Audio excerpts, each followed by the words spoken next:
תראה, הסיפור הזה של הריצה ככה רק בקצרה, אני אגיד את זה בהקשר של מה שאתם אומרים, זה בסוף איזושהי מערכת איזונים בין הדרך לתוצאה.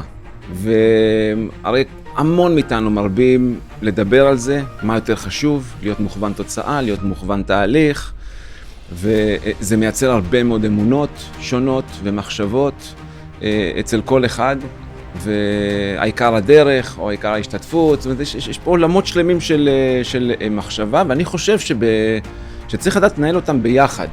אז אני בא ואומר שזה מבחינתי היה תהליך ממכר, ואם לא הייתי אוהב את הדרך, גם התוצאות לא היו מגיעות. ומצד שני... אם לא היו תוצאות...